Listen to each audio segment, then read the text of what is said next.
Hey internet, what's up? This is your buddy Roo and welcome back to World of Roocraft. Wow, we are blazing through these reviews, aren't we? After we checked out the Tauren race in our last video, let's move on to one of the oldest races in Azeroth, the Night Elves. Let's get the technicalities out of the way first, shall we? Should you decide to play as a Night Elf, the game lets you decide between the following classes: Druid, Hunter, Mage, Monk, Priest, Rogue, and Warrior. The racial boni of the Night Elves include the ability to melt with the shadows. This allows you to remain in stealth as long as you aren't moving, a 1% reduction of nature damage against you, the ability to take on a wisp form upon death, and increased movement speed while being dead. A 2% increase in movement speed, and a 2% increased chance on dodging melee and ranged attack. And last but not least, the Touch of Elune ability, which increases your haste status by 1% during the night, and increasing your critical strike status by 1% during the day. That's pretty neat.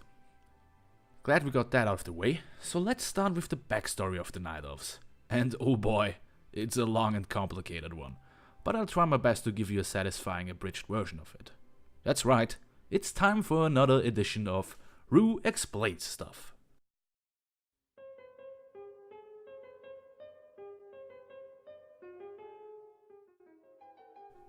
As I mentioned before, the Night Elves, or as they are also known, the Kalimdor, are one of the oldest races of Azeroth. A long time ago, as Azeroth was one big supercontinent, a group of humanoid creatures discovered a mysterious well right in the middle of the continent. The magical powers of this Well of Eternity transformed these humanoids into the first Night Elves. And here's something you might not know: those creatures I mentioned were actually a tribe of dark trolls. While studying this power source, they came to the belief that the moon goddess Elune was living in the well, and also started to worship her. They still do so to this day. Some time passed and the Night Elves built their kingdom around the well. The Night Elf civilization was booming thanks to the well's magical powers. The population eventually divided into the royal highborns, also called Kalimdor, and other lower-born castes. I don't know why I'm doing air quotes. But the well also attracted other, more evil beings. The fallen titan Sargeras, the leader of the Burning Legion, managed to corrupt the Night Elf Queen Azshara and used her and her royal mages to create a portal for him and his legion. Enter the young Kalimdor druid Malfurion Stormrage, his brother Illidan Stormrage, and the moon priestess Tyrande Whisperwind. When Illidan became addicted to the well's powers and aligned himself with Azshara, Malfurion and Tyrande figured out that something was fishy as more and more demons came through the portal. Together with the demigod Cenarius, you may remember him from our last video, they convinced the dragon aspects of Azeroth to help them stop Azshara and the Burning Legion. Together with the aspects, Cenarius and other guardian spirits, the Night Elves launched an assault against the Demon Legion. If you want to learn more about these events, I highly recommend you to check out the War of the Ancients books. There are giant bears fighting demons, magic, betrayal, all the fun stuff people love in fantasy books.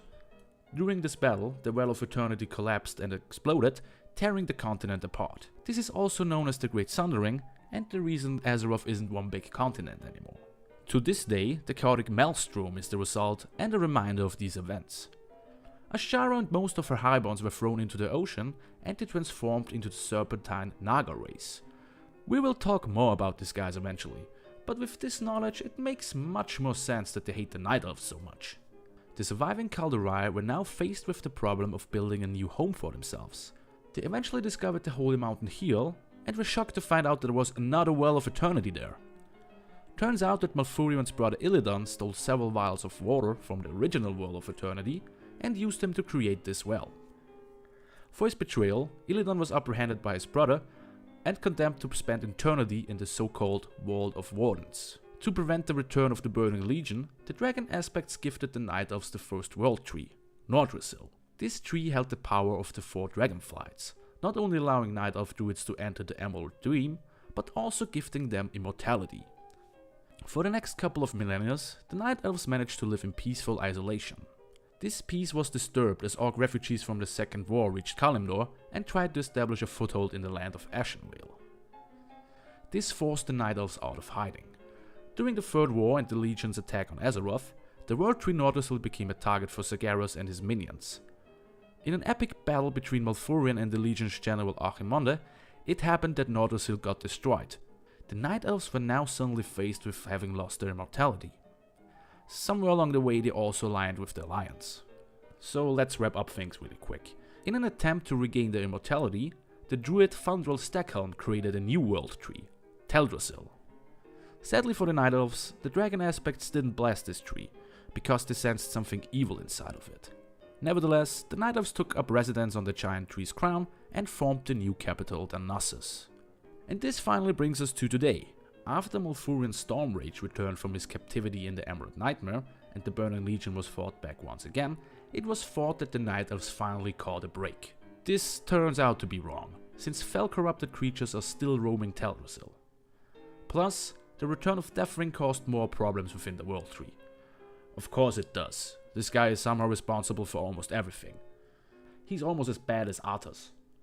Ooh, yeah, name drop. Ooh, yeah, Arthas is the best. Ooh, yeah, Bazinga, got you, yeah, yeah, yeah.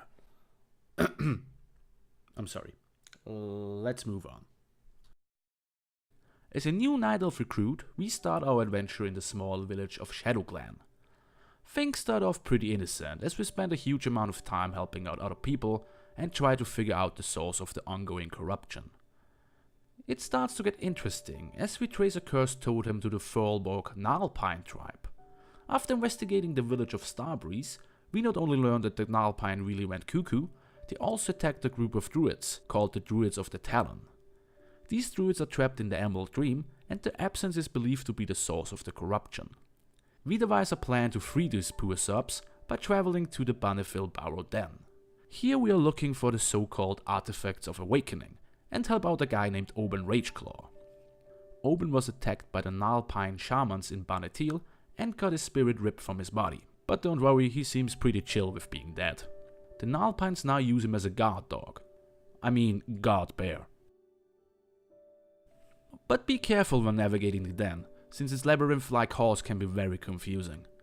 Good thing we brought a sentinel hunter with us who we can use as a magical GPS. All that's left to do after collecting the Artifacts of Awakening is to kill the Gnarlpine leader, Urzal the Mauler, and wake up the Druids of the Talon. Oh, look at them fly.